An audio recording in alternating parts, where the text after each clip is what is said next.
오늘 25장의 내용은 앞의 장들과는 사뭇 다른 분위기로 전환되고 있습니다.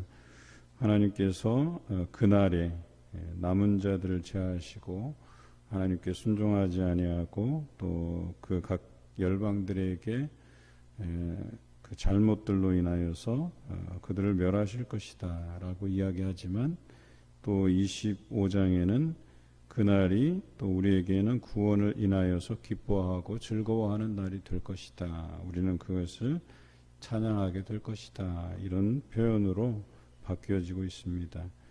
이게 심판 이후의 날을 의미하는 것이 아니라 심판과 구원의 날이 동일하다라는 것이에요.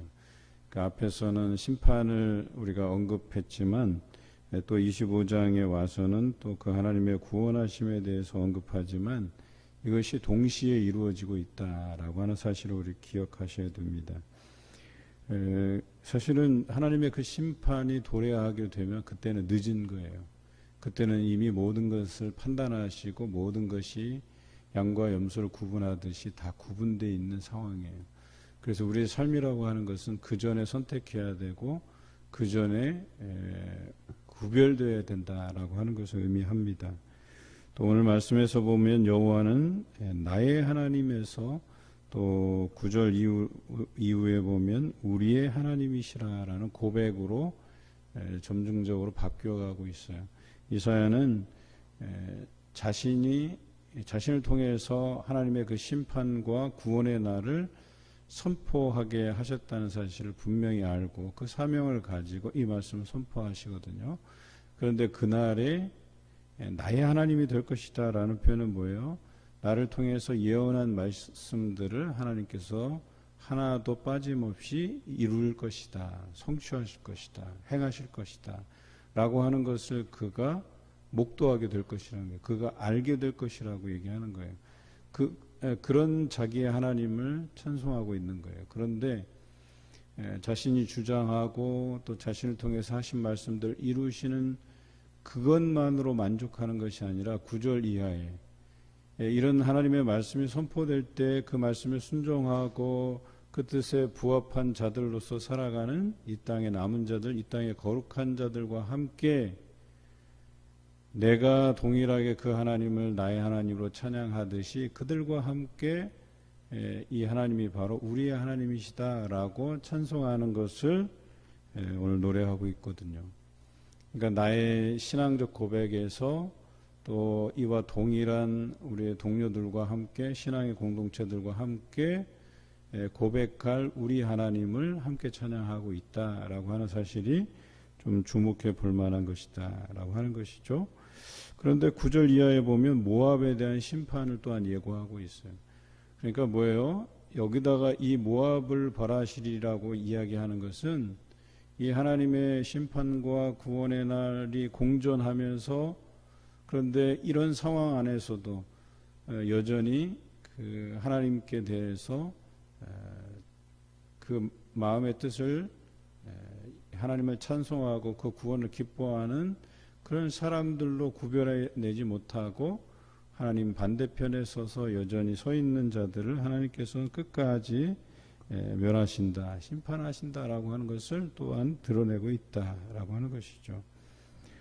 만약에 이 모압에 대한 이 심판의 내용이 여기 마지막에 자리 잡고 있지 않았다면 마치 이것은 다른 날에 이루어지는 것처럼 우리에게 판단되기 쉬운데 또 한 번 모압을 언급함에 있어서 이것은 하나님의 구원의 날과 심판의 날이 동시에 이루어지고 있다. 그리고 하나님의 그 긍휼은 우리가 어제 나눴던 말씀에 보면 그 나달, 곡식 알들이 흩어져 있는 것들을 주음 같을 것이라고 말씀하셨지만 반대로 의미하면 오늘 모압처럼 교만하다 그래서 오늘 모압이 망한 이유가 11절에 나와 있지만 교만해서 여호와께서 그의 교만으로 인하여 그 손이 능숙함에도 불구하고 그를 누르실 것이다 그랬어요.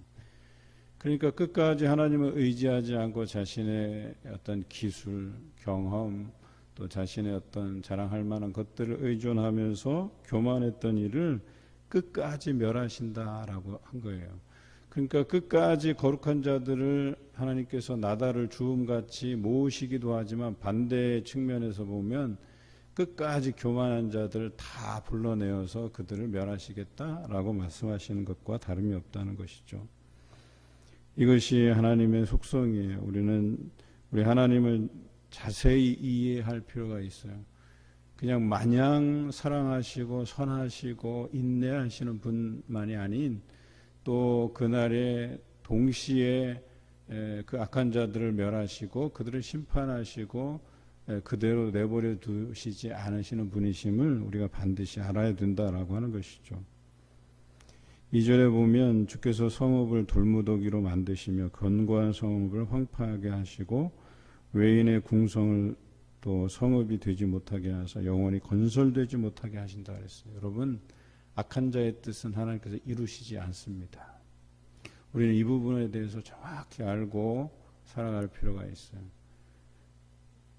우리 개인적인 측면에서도 볼 때 하나님께서 나를 어떻게 사용하실까, 어떻게 세워주실까, 또 특별히 봉산교회를 위해서 이 지역을 위해서 또 하나님께서 더 크게 쓰실 만한 사람들은 이 지역과 또 한국교회를 위해서 또 나아가게 하실 것인데 그것을 위해서 무엇을 하게 하실까 이런 고민들이 있어야 돼요.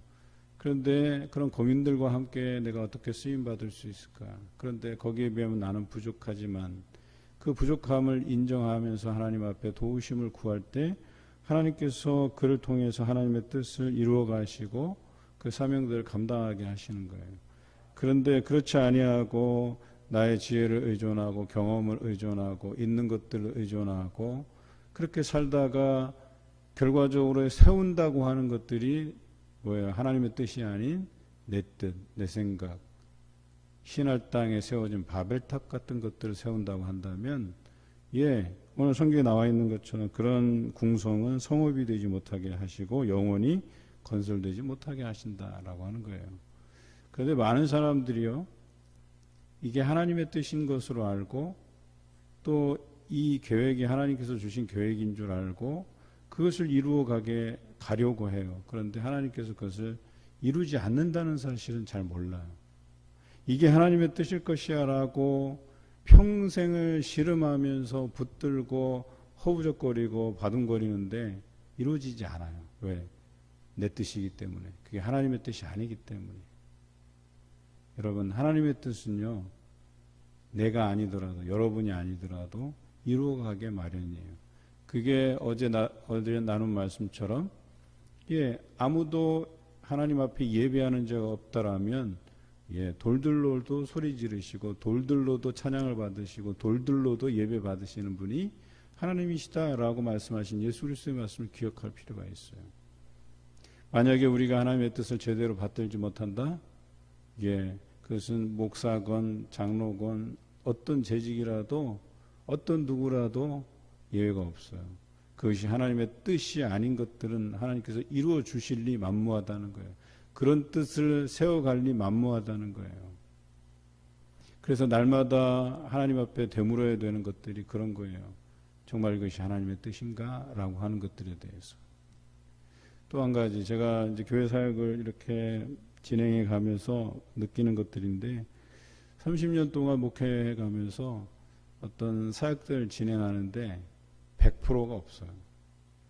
이게 무슨 뜻이냐면 어떤 사역이 하나님이 귀하게 세운 뜻으로 진행되는 사역이라 그래도요, 만족함이 없어요. 사람들 앞에서. 참 이상하지 않아요?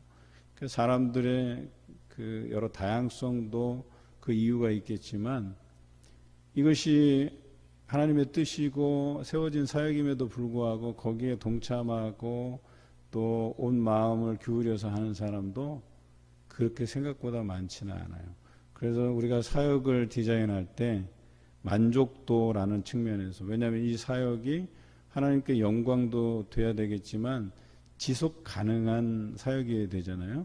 그 지속 가능하려면 사람들에게도 또 이것에 참여하는 기쁨이 있어야 되고 즐거움이 있어야 되고 보람이 있어야 되는 것이거든요. 그래서 사람의 측면에서 보면 한 7대3, 그러니까 이게 잘 주는 점수예요. 그래서 한 7할은 10명 중에 7명은 뭐 괜찮았다, 그럭저럭. 근데 한 3명은 불만족스러워요. 이것이 잘못됐고 저것이 잘못됐고. 그래서 교회 사역이라고 하는 게 그런 3할 정도 되는 그 불만족들을 어떻게 이렇게 반영해서 다음번에 똑같은 사역을 하더라도 그런 불만족한 부분들을 잠재워 나갈 것인가, 이런 것들을 고민해 가는 거거든요. 제가 박사학위 논문이 그런 논문이에요. 교회 내에서 발생하는 인간 소외에 관한 연구예요. 저는 이렇게 하면서 사역을 진행하면서 늘 염두에 두는 게 뭐냐면, 이 사역에 대해서 분명히 불만족한 사람들이 존재한다는 거예요. 그런데 그런 불만족들을 줄여간다는 게 제 박사 논문의 핵심이었었어요. 그런데 그 교회 부흥에 이렇게 맞춰 보았을 때 왜 이 교회가 이렇게 부흥 성장해 오고 또 잃은 양들이 적은가에 대한 연구였거든요. 그러니까 그런 불만들을 자꾸 상쇄해 가는 거예요. 그러니까 한번 해놓고 이것의 장점, 이 사역의 단점, 보완할 부분, 이렇게 해서 그 패키지를 만들어 놓는 거예요. 그러면 그 다음번에 똑같은 사역을 해도 이런 불만들이 나왔구나. 그러면 거기에 대해서 반성하고 수정해 나가고 보완해 나가는 거죠. 그게 뭐예요? 똑같이 이것이 하나님께서 우리에게 주신 어떤 방향이고 사역이고 하더라도요, 그곳에서 불만족한 사람들이 반드시 나타난다니까요. 이건 작은 행사이고 사역임에도 그런데 하나님의 뜻이 이 땅 위에 비춰지고 보여지고 이 말씀을 통해서 우리에게 강조됨에도 불구하고 보지 못한다는 거예요. 제가 어제 구역장님들께 그 영화 한 편을 갖다 보내드렸어요. 혹시 여기서 보신 분들도 계시겠지만 그 영화의 내용이 그런 거예요. 하나님께서는 부단히 예수 그리스도를 통해서도 말씀하시고 그 전에 선지자들을 통하여서 말씀하셨고 예수 그리스도를 통해서 말씀하셨고 성령님을 통해서 말씀하시고 지금도 우리에게 말씀하시는데 귀 기울여 듣지 않는다는 거예요. 그것이 하나님의 음성으로 다가오지 않는다는 거예요. 분명히 말씀하고 계신데 그때그때 우리에게 주는 하나님의 그 놀라우신 깨달음이 있음에도 불구하고 자꾸 그 목소리를 외면하다가 결과적으로 그 영화에 보면 그들이 예수님을 직접적으로 만나게 되는 상황이 생겨요. 그런데 그 상황 안에서 똑같이 하나님을 경험한 사람들인데, 예수 그리스도를 경험한 사람들인데 반응은 각기 달라요. 또 어떤 사람은 그 안에서 깨달음이 있는 사람이 있고 어떤 사람은 깨닫지 못해서 하나님을 떠나가는 거죠. 예수 그리스도를 떠나가서 결과적으로 사망에 이르게 되는 그런 영화예요. 내용이. 여러분, 이것에 대해서 우리는 확실히 좀 하고 넘어갈 필요가 있어요. 저는 사역을 진행하면서 7대3이라는 비율도요, 어떻게 생각하는 줄 아세요? 7이라고 하는 것 중에서는요, 상당수가 내 마음에 안 들어도 이것에 대해서 수긍하고 양보하고 배려하고 맞춰주고 가는 사람들이 많아요. 생각보다. 그 7이 절대적으로 막 지지하고 이 사역을 막 내 마음에 들어서 흡족해서 즐거워서 막 따라가는 사람들이 다가 아니에요. 그 중에서는 이게 하나님의 뜻인가? 이게 나에게 부합되지 않은 것 같은데 내 뜻과는 사뭇 다른데 그럼에도 불구하고 거기에 수긍하면서 나아가는 경우들이 꽤 있다는 거예요.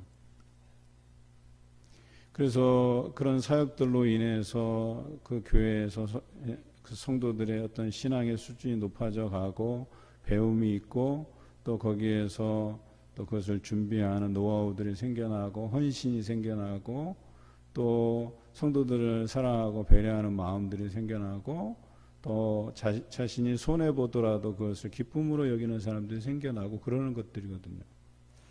모두가 다 그 7할 중에 모두가 다 어떤 기쁨을 가지고 참여하는 건 아니에요. 어떤 사람은 손해보는 사람도 있고 어떤 사람들은 기꺼이 내가 이 부분에 대해서 내 노선, 내 방향하고 다르지만 따라가 주는 사람이 있고 어떤 사람은 정말 즐겁고 기쁘게 거기에 참여하고 하는 사람이 있다는 거예요.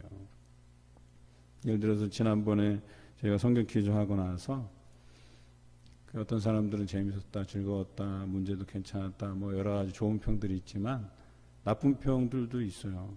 아, 왜 저 사람만 많이 맞추지? 그 셈이 나는 거예요. 내가 손들려고 하면 저 사람은 맞죠. 그러니까 저 사람을 밉고, 아유, 좀 안 맞춰줬으면 좋겠는데, 자기는 항존직이고 나는 그냥 평집사인데, 나 같은 사람을 위해서 배려하지. 그래서 배려한다고 뭐 연령대별로도 해보고 조별로도 해봤는데, 거기에서 여러 가지 단점들이 있었어요. 그래서 다음번에는 그렇게 하려고요.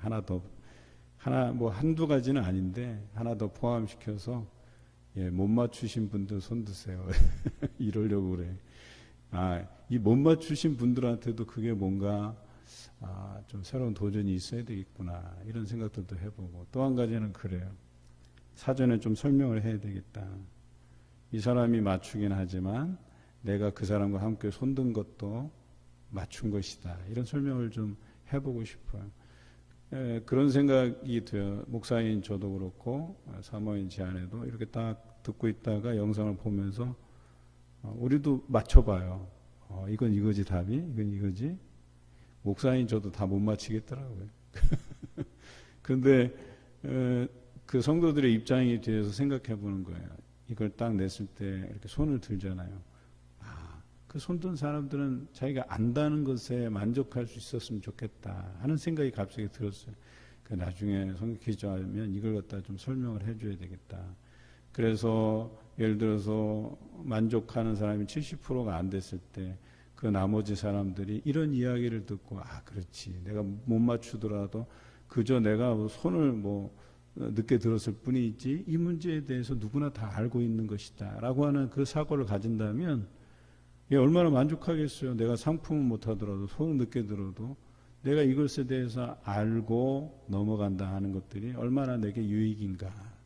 한번 이런 것들도 말씀을 해드려야 되겠다 하는 생각을 해보는 거예요. 여러분, 우리가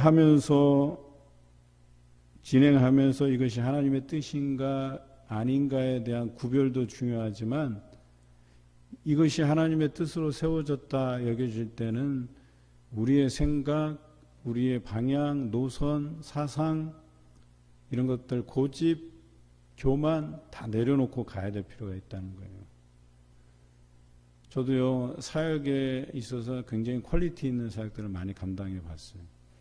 물론 퀄리티 있다는 얘기는 그것을 진행하고 하는 데 있어서의 어떤 사역비, 그러니까 돈 문제죠. 재정적인 문제, 얼마나 많이 투입되느냐, 또 거기에 대한 스텝들이 얼마나 세련된 사람들로 채워가느냐, 뭐 여러 가지 면에서 이 사역들이 준비되는 기간도 그렇고, 그래서 이것들이 세련되게 얼마만큼 준비가 돼야지 만족도가 높은가에 대한 이런 부분 사역들을 다 경험했단 말이에요.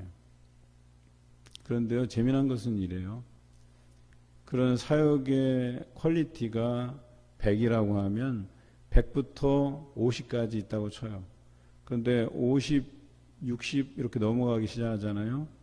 퀄리티가 100이나 50 이상 되거나 여러분들이 쓰는 소감문에는 거의 비슷해요. 이상하지 않으세요? 그래서 우리는 사역에 있어서 많은 분들이 사역의 퀄리티를 이야기하지만 또 주는 선물, 또 거기서 먹는 식사, 뭐 여러 가지의 퀄리티를 강조하잖아요. 그래서 나는 불만족해요. 여기에 제가 이제 수련회를 진행하면서 여러 가지 있었던 일 중에 하나는 이런 거예요. 식사를 그래도 나름 가격대를 퀄리티 있게 조정했다고 생각했는데 어떤 항존직이 딱 와서 그러는 거예요. 식사가 이게 뭐냐고.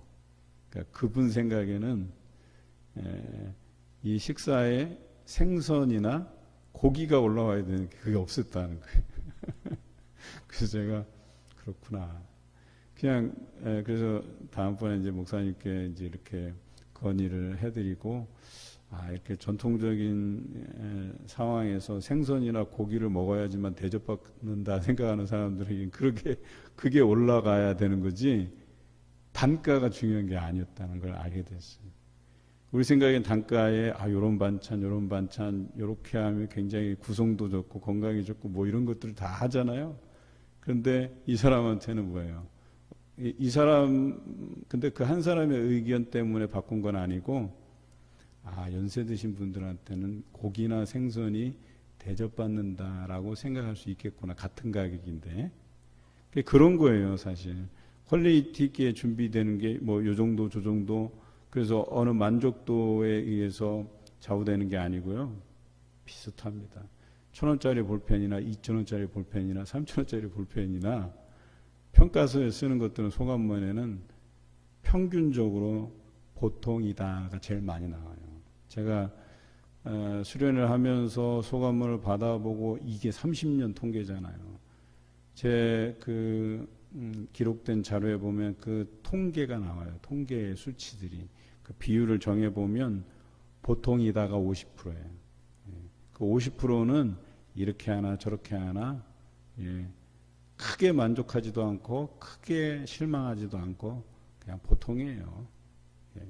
그래서 교회 사역에 있어서 배분을 할 때 우리 사역비가 한정돼 있잖아요. 그러다 보니까 규모에 따라서 한정된 예산을 쓰는데 여기다가 뭐 선물비나 식사비를 그 이상 많이 이렇게 배정할 수가 없는 거예요. 그래서 거기에 맞게 그냥. 근데 그 정도가 어느 정도냐면 그 50%에 맞추는 거예요. 그냥 보통이다. 이해하십니까? 그런데 진행하는 사람의 입장, 그 부서에 해당되는 사람의 입장은 뭔가 더 좋게 여러분께 대접하고 싶고 뭔가 퀄리티 있게 이것을 준비하고 싶지만 재정이 그것을 허락하지 않아요. 거기다 많은 것을 투입하면 다른 사역은 없애거나 아니면 예산을 다 줄여버려야 되는 이런 상황이 발생하는 거죠. 그래서 우리는 판단할 때 사역들을 많이 준비할 거냐 아니면 적게 해서 많은 돈을 투입할 거냐 이 양자 간의 결정을 해야 돼요. 그런데 어때요? 사역을 적게 하고 많이 투입하잖아요, 돈을. 그러면 여기에 사역에 대한 불만족이 생겨요. 겨우 우리가 이런 예산 가지고 요거밖에 못하나. 그래서 그냥 보통의 수준에 맞춰서 재정을 더 많이 여러 사역에 분배를 해서 많은 사역을 감당하잖아요. 그럼 어떤 불만이 생기냐면 왜 이런 사역할 때마다 우리가 여기서 재정적인 쓰임이 이렇게 퀄리티가 높지 않냐 이런 얘기는 당연히 나오는 거예요. 이게 제가 몇십 년 동안 목회를 해오면서 해왔던 어떤 노하우들이에요. 그래서 그냥 사역을 보면 1년에 우리가 감당해야 될 사역이 얼마나 많은가, 거기에 재정적인 쓰임들은 어떻게 되는가, 그냥 한눈에 딱 들어와요. 그냥 요거는 요 정도 쓰임밖에 될 수가 없겠구나. 그런 게 간단한 게 이거예요. 식사비를 우리가 뭐 1,000원을 좀 더 퀄리티 있게 하자면 300명이잖아요.